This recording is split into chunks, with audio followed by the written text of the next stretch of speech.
Merci Seigneur. Très, très, très content de pouvoir partager cette soirée avec vous. Je remercie le frère Georges, c'est un frère également, un bon frère. Vous avez la chance de l'avoir.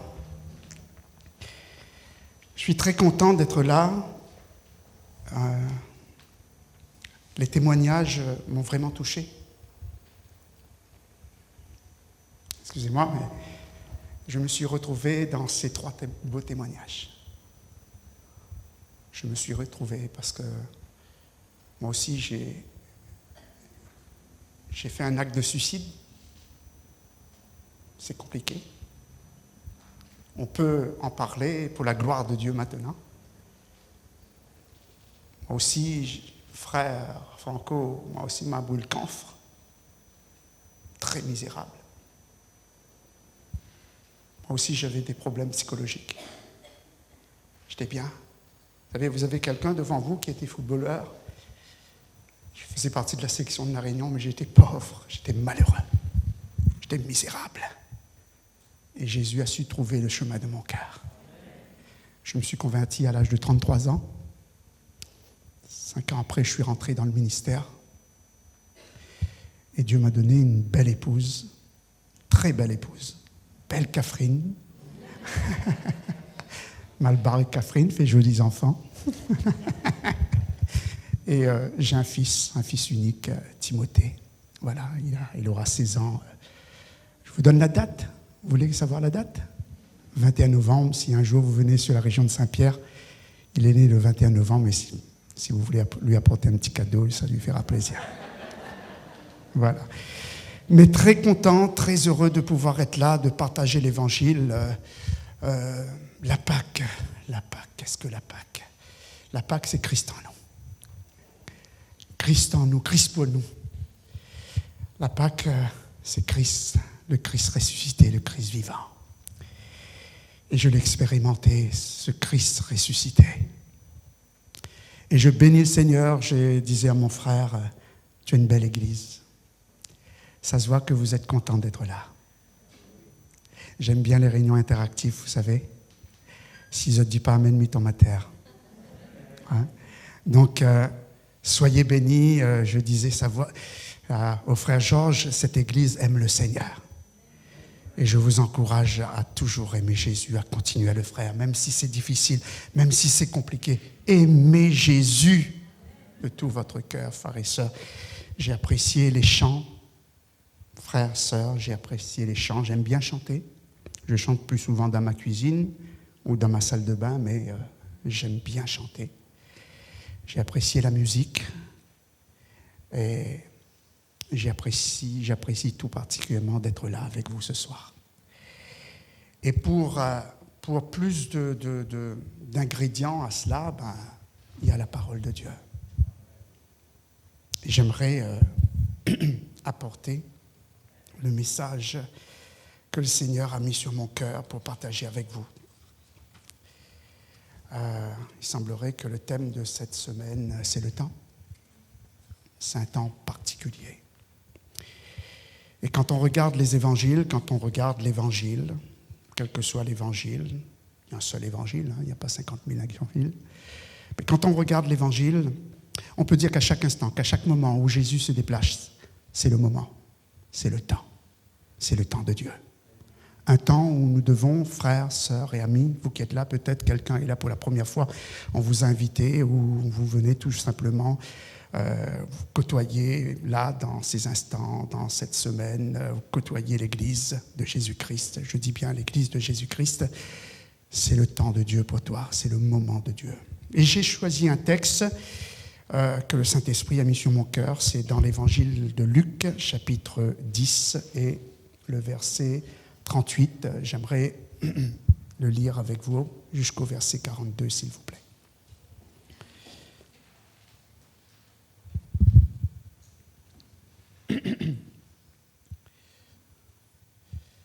Évangile de Luc, troisième évangile du Nouveau Testament, le chapitre 10, verset 38. Si vous avez trouvé, voici ce que nous pouvons lire. Comme Jésus était en chemin avec ses disciples, il entra dans un village et une femme nommée Marthe le reçut dans sa maison. Elle avait une sœur nommée Marie qui, s'étant assise aux pieds du Seigneur, écoutait sa parole. Marthe, occupée à divers soins domestiques, survint et dit « Seigneur, cela ne te fait-il rien que ma sœur me laisse seule pour servir ? Dis-lui donc de m'aider. » Le Seigneur lui répondit « Marthe, Marthe, tu t'inquiètes et tu t'agites pour beaucoup de choses. Une seule chose est nécessaire. Marie a choisi la bonne part qui ne lui sera point ôtée. » Amen. Marthe, Marthe, tu t'inquiètes et tu t'agites pour beaucoup de choses. Et en d'autres mots, j'entends Jésus dire « Marthe, Marthe, c'est le temps de Dieu pour toi. Marthe, Marthe, c'est un moment particulier pour toi. Un moment où ta destinée, un moment où ton avenir, au moment où ta situation peut être changée. » Et Jésus qui se déplace dans cette région, il est là, il est avec ses disciples, et permettez-moi de vous le dire, mes amis, frères et sœurs, à chaque fois que Jésus se déplace, c'est pas pour un spectacle, mais il y a de l'agitation. Rendez-vous compte, il y a toujours quelque chose qui va se passer. La Bible parle même d'étonnement. Et bien-aimés du Seigneur, mes amis, permettez-moi de vous le dire, et nous l'avons chanté dans ce cantique, le Saint-Esprit est là et tout peut arriver. Jésus peut vous étonner encore ce soir. Jésus peut étonner un cœur. Jésus peut interpeller un cœur misérable, un cœur brisé, un cœur malheureux, un cœur qui est sous le coup de la persécution, du mépris, du rejet. Marthe, Marthe, tu t'agites et tu t'inquiètes. Permettez-moi en quelques secondes de vous dire comment j'ai rencontré le Seigneur Jésus. C'était le 28 décembre 1995, à 23h30 du soir, dans mon appartement à la Ravine des Cabris, 20 rue Moka. J'étais tamoul de confession et je pratiquais également la religion catholique. Et je m'étais adonné à aller au cimetière, parler, converser avec mon cousin Charles, qui est décédé à l'âge de 24 ans d'un accident de moto. Et je ne pouvais pas raconter ma détresse à mes frères, à mes sœurs, à mes parents. Je ne pouvais pas. Et j'y allais. J'ai travaillé pendant une vingtaine d'années dans cette mairie de Saint-Pierre. Et dès que je quittais mon travail, aux alentours de 11h30, midi moins le quart, j'allais au cimetière pour pouvoir avoir ce dialogue avec ce cousin. Pourquoi aller au cimetière avec ce cousin? Tout simplement parce qu'on est de vrais créoles, nous. Moi j'ai vécu dans un environnement familial, la grand-mère est là, et sur le même terrain, tout autour, il y avait les 5 filles. Et donc on passait de maison en maison. Ah, ce soir, Midor là. Ah, ce soir, Midor chez grand-mère, etc., etc. On était très proches, c'est des frères. Les cousins, on est comme des frères. Les cousines, on est comme des sœurs et frères. Et donc, dans mon désespoir, dans ma révolte, parce qu'à un moment donné, on est comme révolté à un moment donné, j'allais me confier, j'allais parler avec ce cousin. Et donc, ce 28 décembre 1995, alors que j'étais dans une grande détresse, une grande désolation, j'ai pris un câble électrique et j'ai attaché au piton de mon appartement, au plafond, et je me suis mis sur une chaise avec la corde au cou. Et au moment, bien-aimé du Seigneur, ami, je n'avais jamais lu la Bible. Je n'avais jamais lu la Bible. Et sur cette chaise, alors que j'allais me balancer dans le vide, entendez ce que j'ai entendu. Dieu des vengeances. Sur une décision, et je pense que c'est le Seigneur qui m'y a conduit, 3 ans après, 23 octobre 1998, à 18h, c'était un mercredi, je suis allé au 4 rue Luc Lorion écouter l'Évangile, mon frère peut témoigner, et c'était à cette époque le pasteur Calciné qui prêchait l'Évangile, et là j'ai reçu comme, non pas comme une bombe, mais j'ai reçu comme quelqu'un qui a pénétré au plus profond de moi-même. Et il a déposé dans mon cœur une telle joie. Le frère, lui, il voulait courir, moi je ne voulais pas courir, je voulais rester là-bas. J'entendais les frères et sœurs, les amis chanter, et je voulais rester, et je voulais plus du Seigneur. On m'a aiguillé, on m'a encouragé à poursuivre,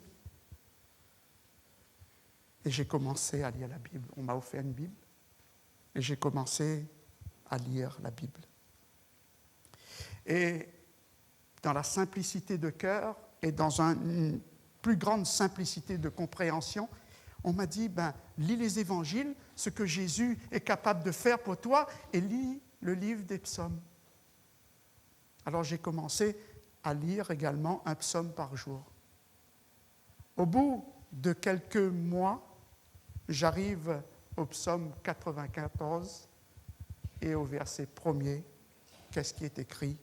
Dieu des vengeances, lève-toi, juge de la terre, jusqu'à quand mes ennemis triompheront-ils de moi ?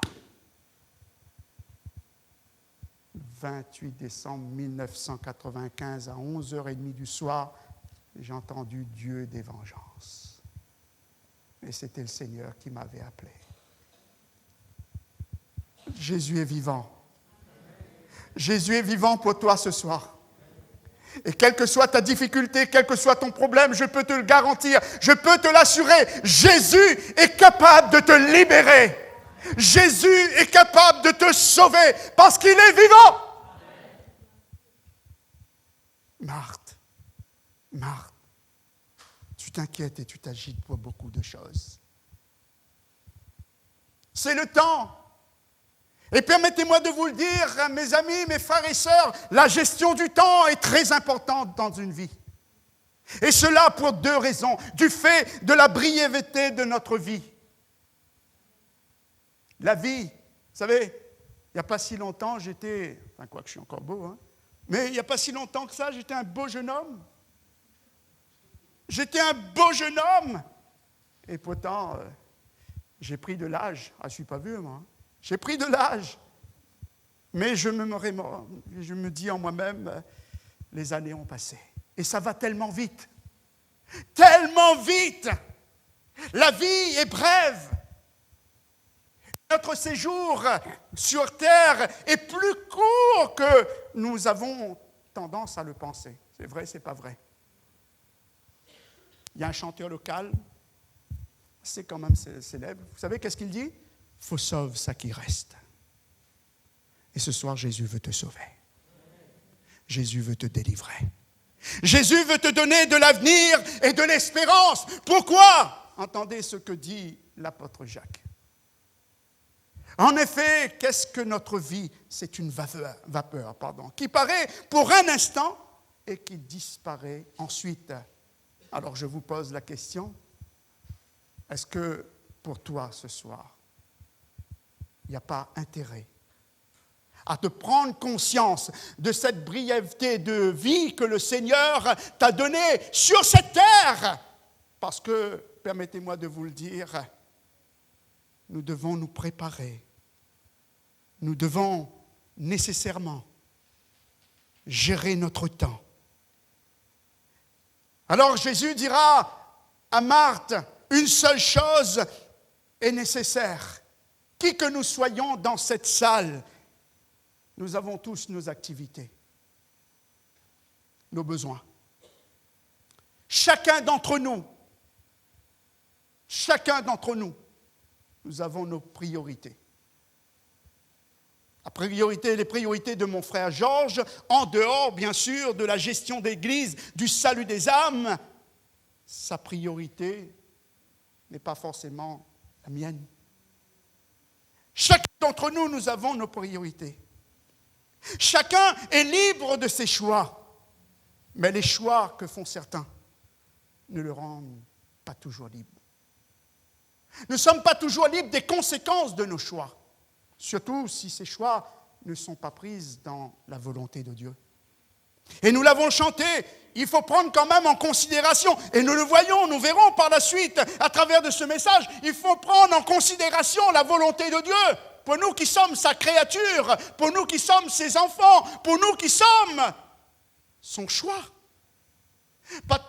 Il est possible que quelqu'un ce soir, et nous avons entendu à travers le témoignage de notre sœur, il y a une voix qui te dit, tu es méprisable, tu n'es pas bon, tu ne sers à rien. Mais j'aimerais te dire de la part du Seigneur que tu es précieux, tu es précieuse au regard de celui qui t'a créé et de celui qui veut te sauver, te bénir, te rendre joyeux, te donner une vie faite de paix et de tranquillité. Dans ces mots que Jésus adresse à Marthe d'une manière très significative, mais permettez-moi de vous le rappeler ou de faire une remarque. Ce n'est pas une répréhension sévère que Jésus fait à Marthe. Mais je vois avec beaucoup d'affection, Marthe. On ne se rend pas toujours compte. Moi, personnellement, je ne me suis pas rendu compte de l'amour de Dieu, que Dieu avait pour moi. J'ai rencontré le Seigneur, j'avais 33 ans. Du moins, je me suis fait baptiser à l'âge de 33 ans. Mais pendant toutes mes années de galère, pendant toutes mes années de révolte, pendant toutes mes années de souffrance, oh, quelle que soit la souffrance d'un cœur brisé, d'un cœur malheureux, pendant toutes ces années, Jésus m'aimait.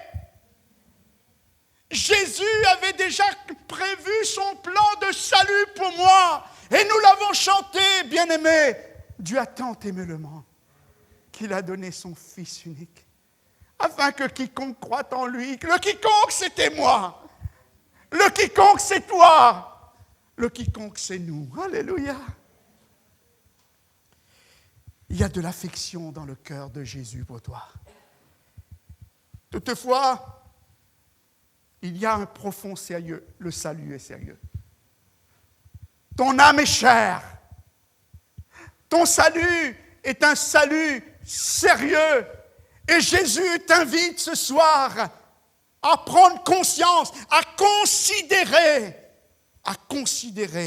l'état de ton âme. Verset 40. Marthe est occupée, elle n'a pas le temps.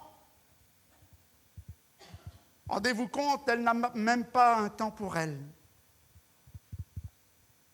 C'est comme ça, elle s'occupe de sa famille. C'est la maîtresse de la maison. Elle s'occupe, je la vois, son petit frère Lazare, et puis elle chérit Lazare. Vous savez, peut-être un peu moins maintenant, mais combien de grandes sœurs se sont sacrifiées pour leur petit frère, pour les autres frères et sœurs. Combien, dans le passé, ont arrêté. Ma belle-mère, elle voulait être institutrice. Et à 76 ans, quand elle en parle aujourd'hui, je vois qu'il y a quand même du regret dans son cœur. Pourquoi? Parce qu'il a fallu qu'elle arrête l'école pour s'occuper de sa petite sœur et de son petit frère. Rendez-vous compte? Combien de vies brisées, combien de vies malheureuses. Marthe n'a pas de temps pour elle. Son temps à elle, c'est pour les soins domestiques de la maison. La cuisine, le ménage, le repassage. Pour certains, aller enfants à l'école, et après, d'azote pour faire le devoir.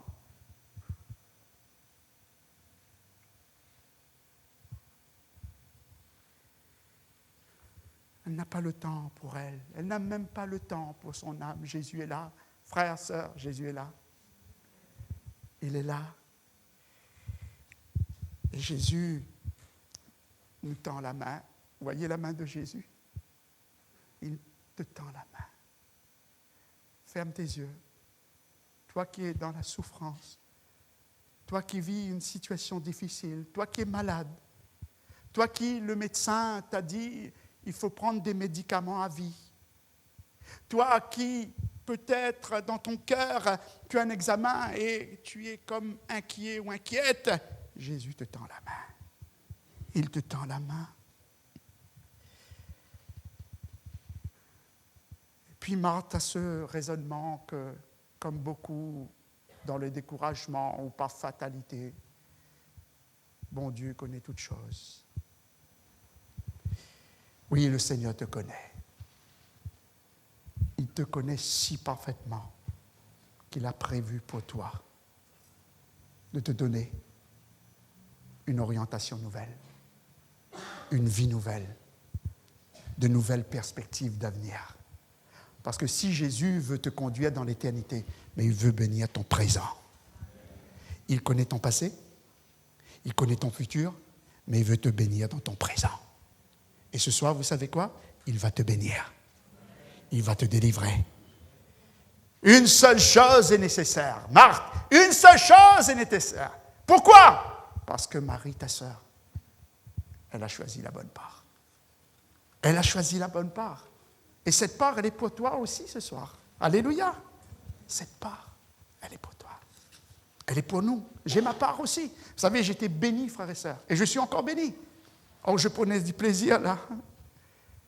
Oh, je dis Seigneur, merci pour la bénédiction. Merci de m'avoir mis et placé dans cette assemblée ce soir. Seigneur, de faire partie, Seigneur, oui, Seigneur, de ce mouvement, de faire partie, Seigneur, de ces gens joyeux, de ce peuple joyeux. Merci de m'avoir placé dans ton corps, Seigneur. J'ai eu ma part et j'aurai encore ma part. La notion du temps, comme je le disais, il faut la considérer également selon le plan de Dieu. Mon frère, ma soeur, mon ami, considère la notion du temps. On n'a pas le temps. Mais il ne connaît pas si on aura le temps. Il m'a essayé. Il dit, si ça, pas capable les morts sans essayer. Il dit ça. Il dit si ça. Devant le Seigneur, la Bible nous dit qu'un jour est comme 1000 ans et 1000 ans sont comme un jour. Et si vous regardez dans les évangiles, tout particulièrement dans cette référence, Matthieu chapitre 26, verset 18, entendez ce que Jésus dit, mon temps est proche. Et lorsque j'ai lu ce verset, c'est à la fin du verset, de ce verset 18 du chapitre 26, mon temps est proche. Jésus avait comme perspective la croix. Mais j'aimerais, dans une pensée de Pâques, dans une pensée de victoire, vous rappeler cette référence de l'évangile de Jean, chapitre 19, verset 30. Tout est accompli. Tout est accompli. C'est le temps de Dieu. C'est le temps de Dieu pour quiconque reçoit. Verset 38, comme Jésus était en chemin avec ses disciples, il entra dans un village et une femme nommée Marthe le reçut dans sa maison. Et toi, qu'est-ce que tu vas faire? Jésus est là et il arrive. Il est là, il est présent, il frappe à la porte de ton cœur et il te dit, si tu ouvres ton cœur, si tu me donnes ton cœur, tu seras heureux. Et dans la Bible, bien aimé, quand vous voyez le mot heureux, le grec particulièrement, je ne suis pas un spécialiste, mais signifie l'homme béni. Et tu es béni de Dieu. Quelle que soit ta condition, tu es béni de Dieu. Et j'aimerais te dire de la part du Seigneur, tu as bien fait d'être là. Parce que Jésus veut te bénir. Parce qu'il a prévu de te bénir. Pourquoi? Tout est accompli. Il n'y a plus rien à faire. Non, si ce n'est de croire en lui. De confesser sa royauté, de confesser son autorité et de dire, Seigneur Jésus, je t'accepte, je te reçois. Seigneur, prends toute la place. Pourquoi je dis prends toute la place? Il est possible que quelqu'un dans cet auditoire que je ne connais pas, il est possible que quelqu'un est sincère, mais il y a comme un manque de constance dans sa foi. Et chez toi, il y a beaucoup d'hésitation. Il y a beaucoup d'hésitation. Et cette hésitation impacte ta vie familiale. Et quand la cellule familiale est impactée, ça impacte toutes les autres choses. Ça impacte le domaine professionnel. Ça impacte la relation des uns avec les autres. Ça impacte ton âme, ton cœur, ta santé. Ça impacte ton psychique. Il est question de psychologie. Ça impacte tout ton être tout entier. Pourquoi? Parce qu'il y a comme une inconstance qui est là. Il y a trop d'hésitation. Alors, j'encourage cette personne ce soir. Arrête d'être indécis. Arrête. Fais confiance au Seigneur. Et entendez ce que Jésus a dit. Mon Père agit jusqu'à présent et moi aussi, j'agis. Amen. Moi aussi, j'agis. Dieu ne conçoit pas le temps, mes frères et sœurs et amis, comme nous pouvons le concevoir. Marthe était certes généreuse, sincère, serviable, mais malgré toutes ces belles qualités qu'elle possédait, son âme était en danger. Voyez-vous?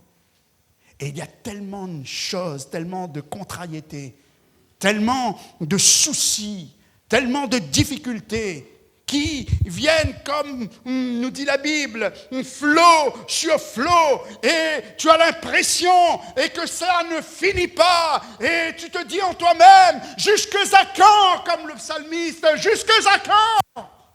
Voyez-vous?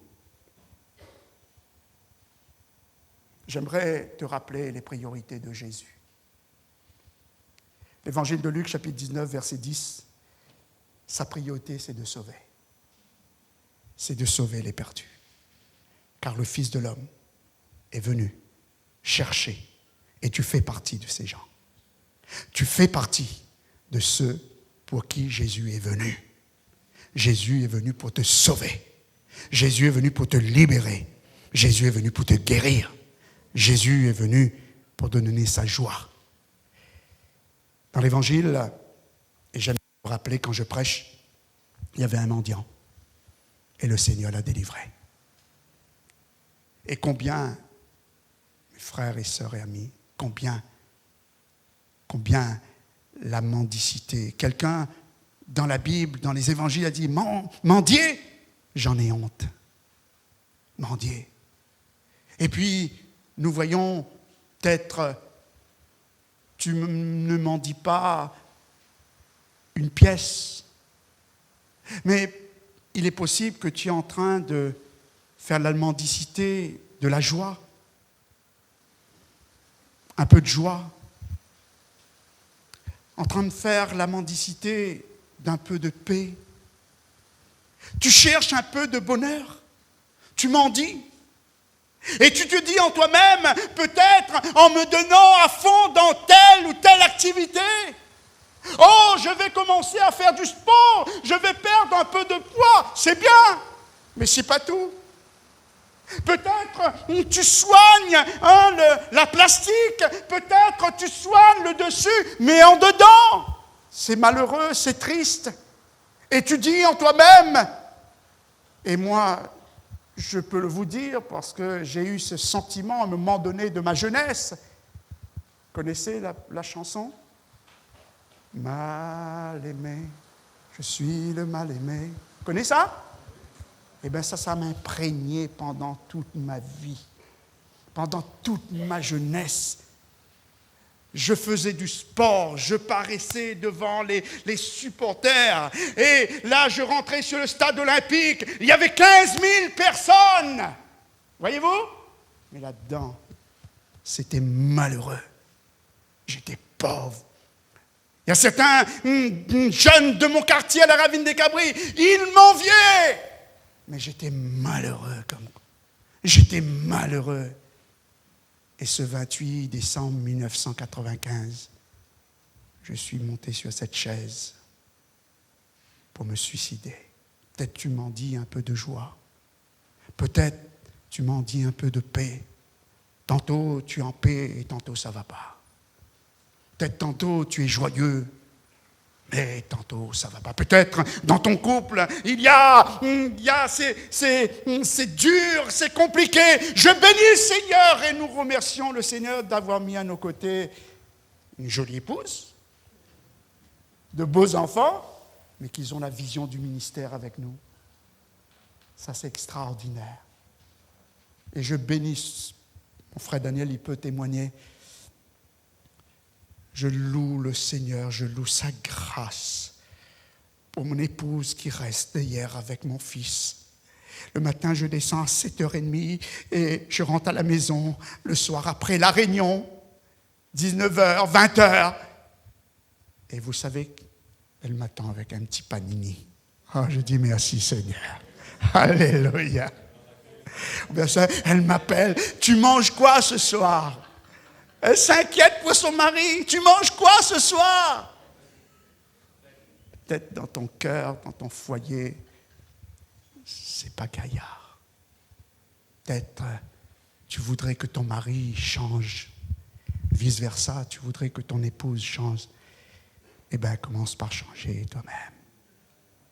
Que le Seigneur te bénisse. J'ai entendu un témoignage sur Radio Vie, parce que j'écoute tous les jours Radio Vie. J'ai même écouté Kéran et sa tendre épouse, leur témoignage sur Radio Vie.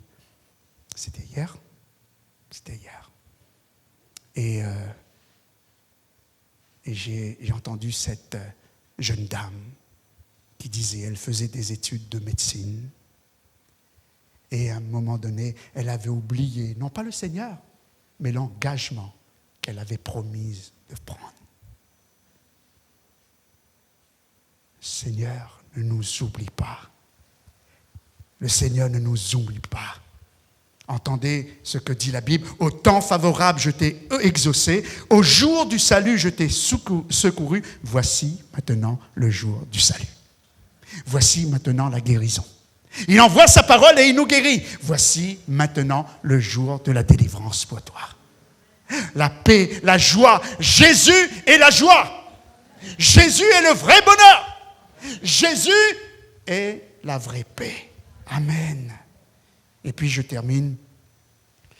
Après ce qui est nécessaire, après la bonne part, il faut prendre le temps. Il faut prendre la décision. Il faut se décider. Et il faut se décider. L'Ecclésiaste, chapitre 3, et vous lirez chez vous, du verset 1er jusqu'au verset 11, il y a un temps pour toute chose. Il y a un temps pour toute chose sous les cieux. Je ne vais pas énumérer, donc vous allez le lire chez vous, mais j'arrive au ce verset 11 qui nous est dit « Il fait toute chose bonne en son temps. Même il a mis dans le cœur la pensée de l'éternité, bien que l'homme ne puisse saisir l'œuvre que Dieu fait. » Mon souhait, mon désir et le désir de Dieu comme le serviteur de Dieu sur cette région. Mon souhait, nos désirs, notre désir, c'est que tu prennes conscience, que tu puisses saisir le plan de Dieu pour toi.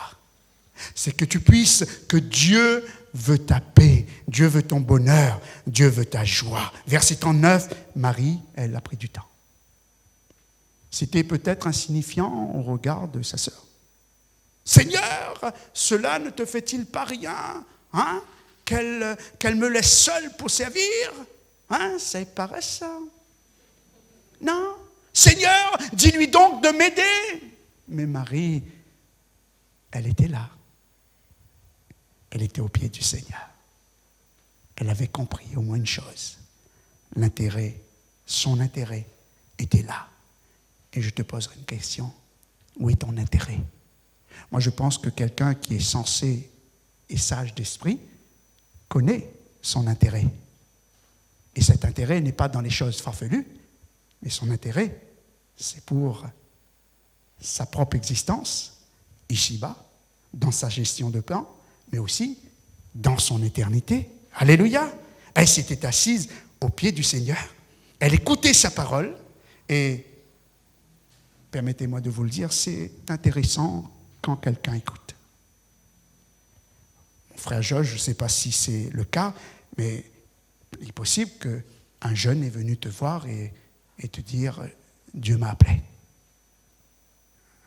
Et moi, quand mon pasteur, mon père spirituel, Gilbert Waro, hein, et quand j'ai ressenti vraiment, ça bouillait là-dedans, et je suis parti le voir, j'ai dit, frère, il y a quelque chose que je ne comprends pas. J'ai envie de servir. Je croyais qu'il allait, un peu comme Naaman, faire une grande démonstration, ou bien me dire, hein. Vous savez qu'est-ce qu'il m'a dit? Continue. Quand il m'a refroidi comme ça, continue. C'est de belles expériences. Et oui, mes frères et sœurs, c'est intéressant quand quelqu'un écoute. Quand quelqu'un écoute, il développe sa connaissance. Et quand on grandit dans la connaissance, on fait des progrès. Et le Seigneur veut nous faire grandir avec lui. Nous chantons dans un cantique de notre recueil, « C'est auprès de Dieu que je veux me tenir. C'est auprès de Dieu que je veux grandir. C'est auprès de Dieu que je veux ressentir, donnant son sang en moi. Et cet amour, il l'a déversé en donnant son sang à Golgotha pour toi, pour nous. Concernant Marie, nous voyons que son attitude est une attitude d'obéissance. C'est pour cela que Jésus va dire à sa sœur Marthe, « Rien ne lui sera ôté. » Jean 11, 25, versets 25 et 26, Jésus dit, « Je suis la résurrection et la vie. Celui qui croit en moi vivra, quand même il serait mort. Et quiconque vit et croit en moi ne mourra jamais. » Entendez ce que Jésus a dit, et je pourrais te poser la même question. Crois-tu cela? Crois-tu cela? Je termine en disant, c'est le temps. Pourquoi faire? Pourquoi faire? De considérer au moins 3 choses. Ta situation. Dans quelle situation tu te trouves? Là, à ta place. Quelle est ta situation? De considérer une deuxième chose, ta souffrance. Le mal-être, pour ne pas dire la valise, qui est bien pleine pour certains. Quelle est ta souffrance? Considère-la. Et peut-être, pour quelqu'un en particulier, une vie misérable, sans le Seigneur, sans son esprit, qui, je rappelle, qui est l'esprit de vérité, qui nous conduit, qui nous enseigne et qui nous dirige. Considère ta perdition éternelle. Considère le temps qui te reste et fais bonifier ce temps. Comment? en acceptant Jésus comme Sauveur, Seigneur et Maître. Et cette considération, tu verras, elle te conduira jusqu'à dans l'éternité. Amen. Jésus est vivant. Bénissons le Seigneur. Merci Seigneur. Merci pour ta